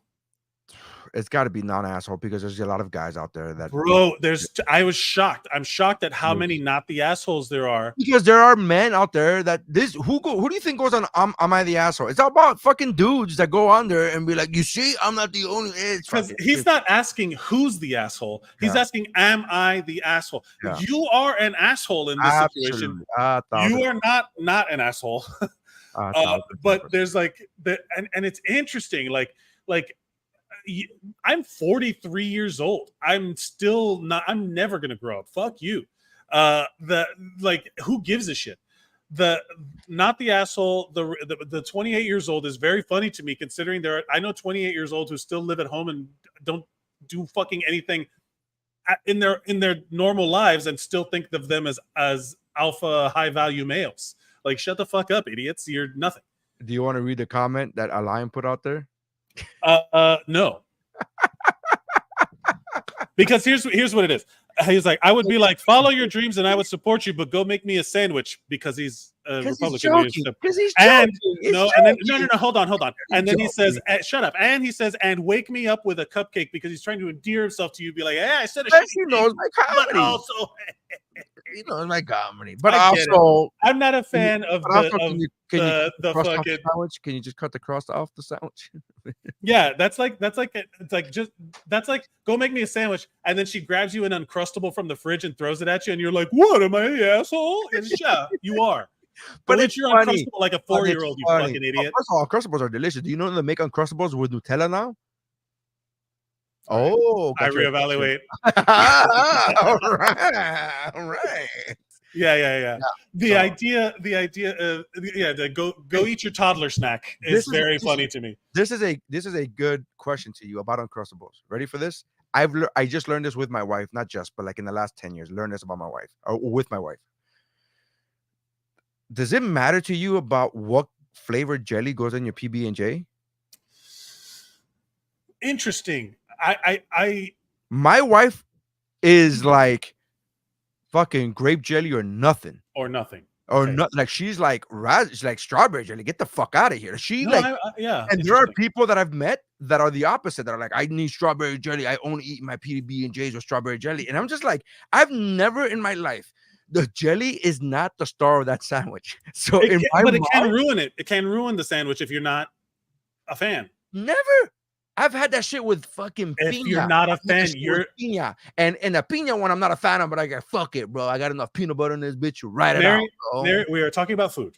Yeah. And we know that you do not have discerning tastes about anything that you eat. Seafood, I don't like seafood. I don't like vegetables. I don't like fruits. So there's a lot of food that I don't like.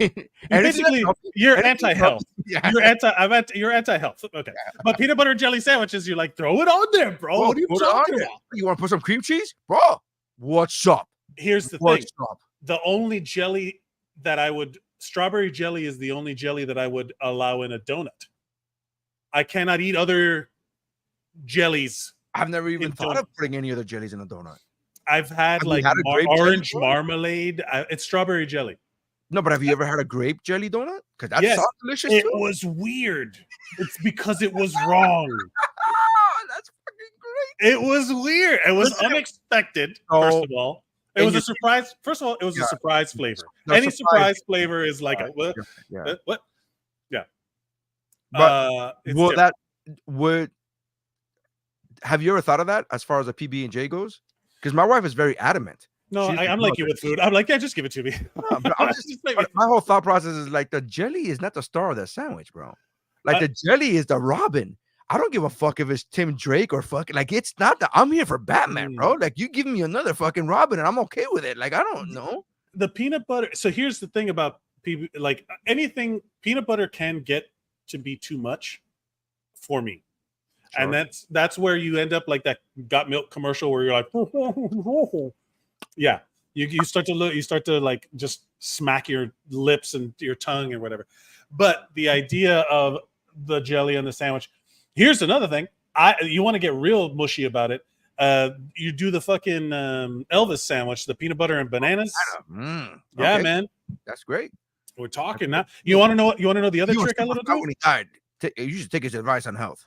Yeah. Peanut butter, yeah, that's the guy. Elvis was the original foodie. Elvis was the original, like he was a pharmacologist. People don't know that. Amateur. But you know, lemon-filled. Yolanda said lemon-filled donut. Oh, my dad says there's no such thing as too much peanut butter. Lemon-filled, yes, very good.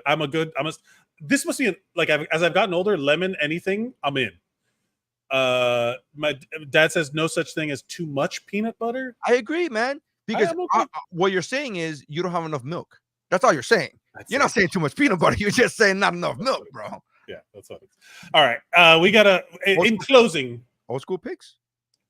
Oh, yeah. Old school picks. Old school picks. So this year, this is what I'm going to do. This is a big year. 2024 is a big year. Why? Because it is the 35th. It is 35 years since 1989. In 1989, there were more per capita blockbusters than any other year. I don't know if you're aware of this, but there were a lot of movies. 1989? 1989, the original Batman 89, the one with Michael Keaton. And so there's a lot of really good, not necessarily qualify as old school pick worthy as far as, you know, thing, whatever. But there were a lot of movies that came out in 1989. So I am going to, for the remainder of the year, I think I'm going to just pick movies from 1989. 1989. Unless somebody else comes up, unless something else comes up. But there's a lot like Indiana Jones and the Last Crusade. There's a lot of like that doesn't feel like a it's Field of Dreams, the original Roadhouse, which I wasn't a big fan of, but whatever, best of the best. There's a lot of 1989. If I'm not mistaken, was it Top Gun? No. What am I thinking? No, 86 is Top Gun's 86. So all right, so there's that. Bloodsport. I'm not Bloodsport. Kickboxer is 1989. Major League 1989. I'm naming movies that came out in 89 that are not, that I don't qualify as old school picks. Sure. That they, to me, would not be old school picks. But one movie that did qualify, that I do think it qualifies, and it was a big movie, but I don't think enough people have seen it, and maybe they have, but just haven't seen it in a long time. It's not in the zeitgeist. Is Eddie Murphy's Harlem Nights. This is a reappearance because I do very clearly remember having Harlem Nights as an old school pick many moons ago, but it does need to be reiterated. It needs to be for two reasons. One, it celebrates its 35th anniversary this year, and two, Eddie Murphy has come out with Beverly Hills Cop Axel F, and it was really fucking good. I watched it the other day with my wife. It was very good. I enjoyed the shit out of it. Were you surprised because I told you to watch it and you were like, this is actually good, and he's telling me to watch something that's not horrible and shit? No, I bought into it. I was surprised it didn't suffer. Like, it felt like I didn't want it to feel like a modern take on Beverly Hills. It felt like Beverly Hills Cop 4. Yeah, it did not try. It was a better sequel than 3. Yes, 100%. 3 was not supposed to be. And they made fun of 3. Did you see that? Did you not your best. Not your best. Yeah, we don't talk about that. We don't talk about that. I do like that. Hold on, where's my notes? Paul Reiser. God, I love Paul Reiser. Yeah, man, they fucking crushed it, dude. Like, I want to. So wait, so yours is Harlem Nights. Harlem Nights is I had one the other day and I completely forgot to bring it up because we didn't do an old school pick last week. Not last week. Yeah, we went long last week too. We went long and I didn't talk about it, but I think so. A movie that I saw last week or 2 weeks ago for the first time, I don't even know if it qualifies, but I saw it for the first time, was Escape from New York. And that was the first time I had never seen it ever. Wow. And I saw it for the first time in 2 weeks, and I was like, wow, this is so a movie. It's a movie. Yeah, that's one of those where you're just like, choices were made. Choices were made. And cocaine. It was like, this movie cocaine should get a written by credit on this movie because it's fucking crazy. But Harlem Nights is a great pick. I did see Axel F. I did love it. I'm tempted to pick a 1989 movie, but I don't necessarily want to. I'm not going to take your thing. Well, I saw, here's the thing, because I've been saying, hey, happy anniversary. I told Jeff, happy anniversary, Jaws. Was it Jaws or Jaws 2 or something? One of those. But I said, hey, happy anniversary to, there was a couple movies that were really big that that I know certain friends of mine love, like Batman 89. I have a couple of friends who are like diehard Batman 89 fans. So I said happy anniversary to that. And then, so there's a couple of them. So anyways, that's the reason why it was in my mind. And then I saw, because again, the internet knows us, the algorithm knows us, there was a story that says that this is 35 years for like the top blockbuster movies and whatever. So the great call, you sent this to me. Paul is a rookie cop in New York. After witnessing firsthand the near destruction of life on Earth, he's unable to. So this is the Carl Winslow Cinematic Universe. Fan This theory. is the Reginald Vel Johnson is in like every major movie of this era. Yeah. He's like a quintessential 80s icon. And there's a bunch of old school picks in here. A bunch. Oh, by the way, really quick, speaking of 1989 Batman, did you know there's a novel coming out later this year that is a direct sequel to the 1989 Batman, licensed? Whoa. Yeah, it's called Not Batman Returns. No, it's called Batman Resurrection. And that's a written novel or a graphic novel? It's a written novel. Oh. And coming out later this year, and it's a direct sequel to the 89 Batman. Right. Whoa, okay. Definitely. Yeah, well, because I'm a literary motherfucker. I read this shit. Yeah, here. We didn't even talk about name Football America. Holy fuck, crazy amount of shit. There's so much stuff that has happened. I'm sorry, go ahead. Gus, so people don't associate him with the accident. He meets Crocodile Dundee and befriends him. Dundee Crocodile persuades Al to move to LA, start fresh, and resume his police career that he was so good at. He applies for a transfer to LAPD and begins working his way back up the ladder. We see him buying Twinkies, clearly still consumed with Egon's explanation from back in New York. He's still not in a good place mentally. He admits to the store clerk that the Twinkies were for his pregnant wife, but unfortunately this is a lie. Al is all alone. There is no wife. There's no wedding ring on his finger. That night, the events at Nakatomi Plaza force Al into using his weapon once again to take a life in the line of duty. This is a fan theory.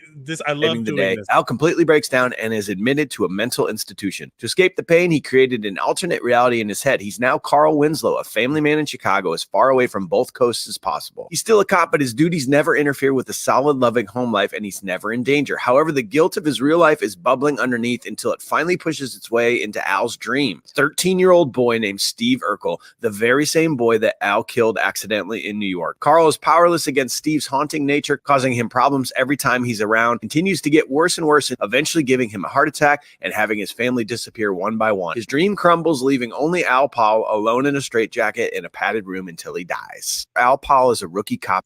So very dark, but also like there's a lighthearted version where after Nakatomi Plaza, he goes into witness protection and then he goes to become a cop in Chicago as Carl Winslow.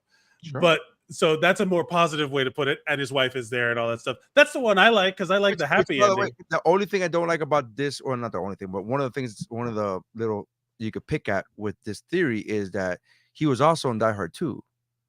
Oh, right. Yes, he was in Die Hard 2. So he was still with Twinkies in Die Hard 2. So I don't know. Yeah, this doesn't really hold as much water, but there are some solid. That Crocodile Dundee is a solid old school pick. I do think enough time has passed that, man, Die Hard might be an old school pick. Die Hard also celebrating 34 years today. I think 34 years this year. I mean, like, I hate to say it, but Die Hard might be an old school pick at this point.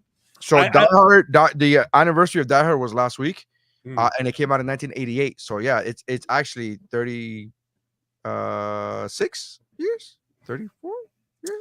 It's one that I would expect to have the cable movie treatment. That if you saw it, you know what I mean. Like Die Hard for a lot of people, maybe something they haven't seen, but that does feel like too deep a cut. I think too deep a cut for Die Hard. No. I mean, like not deep enough. I mean, I guess. Like, like not old. Like we did. Yeah. What are the qualifiers for an old school pick? That many people may have forgotten about it or don't like, oh yeah, that was a movie, or never heard of it, right? That's what one of my qualifiers are. Or even if they heard of it, they never watched it. Like I Massage Envy Dave Chappelle it. Yeah, I've heard about Escape from New York for 1,000 years. I just never saw it until the other day. Where's now? I wish I didn't. Yeah. I wish I did.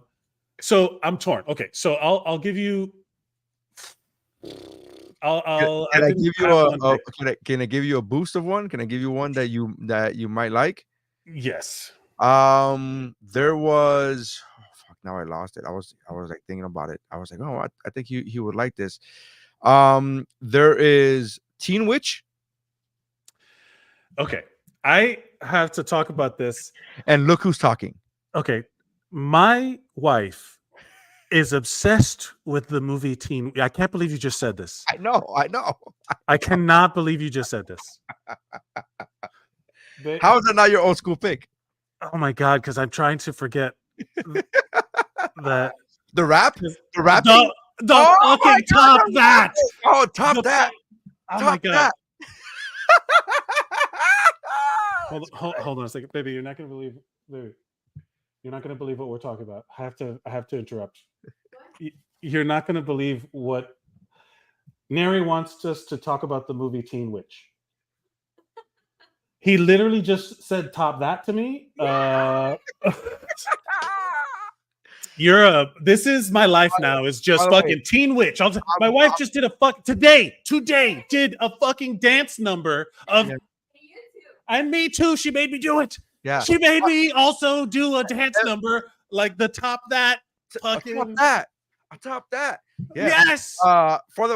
Just for the listener, if you're watching, you just witnessed me and Mike's wife becoming best friends. Like, I am by far I am by far her favorite friend of Mike's. Not even in contention anymore. It's number one. You don't understand. This is last year. I don't even know how long this movie has been in my life, to the point where it's like I can't, like, there's the top that is just insane. Wait. Is your TikTok updated? Are we gonna see that video on TikTok? The dance of you and her doing the top that? Unfilmed. We do stuff just for us. Boo. Bro, you do not understand how present Teen Witch is in my life. Chiquita. Record it. She's saying record the dance number and put it on TikTok. Record it and put it on TikTok. Let's see what we do. If you did I Want You to Blow Me. What's the name of the song? My favorite song? My favorite Mike Mercadal song? Oh, Dick on the Weekend? Dick on the Weekend. If you did Dick on the Weekend, you could do top that. Top that. See, here's the thing. It is so incredibly, like, it's I don't want to say it's bad. It's terrible, but it's amazing. Like, it's terrible that it's amazing that it exists. We just talk about you just described every Van Damme movie that's out there. Like, I don't understand what that's happening, man. Yeah, what's happening? I don't know. It is genuinely Mike's pick is Teen Witch. All right, I guess we're going Teen Witch. I've been vetoed. Top that. I can't top that. You know which is actually a good one. I don't know if you ever saw the Dream Team movie with Michael Keaton. No. It's the Dream Team movie with Michael Keaton. He goes through a mental hospital. He has a mental break and he goes to a mental hospital. This is 1989. There's a big stigma with mental health or whatever. Yeah. And he kind of makes a bunch of friends at the mental health facility. And I believe, if I'm not mistaken, that it also had Christopher Lloyd was also in there. Christopher Lloyd, Peter Boyle, So along again, Michael Keaton starring. So great. Why does that have to do with? Oh, no, for that year. Is Teen Witch from '89? Yep. Top that. That's why. Top that. If it, I never want to hear it again. You do, but I do. I mean, only for my wife. I only want to hear my wife sing. I never want to watch that fucking. I have posted that clip, by the way. I have posted that clip on my Instagram stories multiple times throughout the years, just randomly. I was just like, hey. Insane, so insane. Podcast watchers have just had me have like a breakdown on camera. Podcast listeners, check us out live on Facebook when we go live. Facebook, YouTube.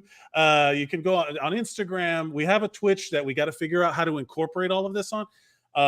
We'll figure that out. But on all social media platforms, follow at WUBro Pod. You can follow me at Mike Mercadal on all social media, and you can follow Zeros on Heroes. We're doing on the YouTube and on Facebook. Will Watkins and I are back doing Zeros on Heroes : Collateral Benefit, in which we're talking about improving our lives and figuring out ways to be heroic through improving our mind, bodies, and community around us. The last episode, I've determined that I want to farm. I want to grow something. How about your soul? You don't want to improve your soul? That's mind. Oh, I thought that's where my soul lives. That's why when someone says soul? mind, body, and community, because it's inward, the vessel, and then outward. Sure. That's why I always think it's funny when people say, like, I know it in my heart. I'm like, buddy, that's not where you know things. You know it in your brain. You feel You feel it in your neurons. The podcast Collateral Benefit, you can find Man, it at I would love to read your fucking Valentine's Day cards to your wife. yeah. My brain causes my heart to pump more for you. The blood goes into my penis. I don't understand. It's purely romantic. Romance. It's full of romance. But no, follow the Stone. Another good pick. Another good pick. Stop burning Old I School. know. Yeah. All right. I want to give a shout out. Thank you by the way, to you. People commented on.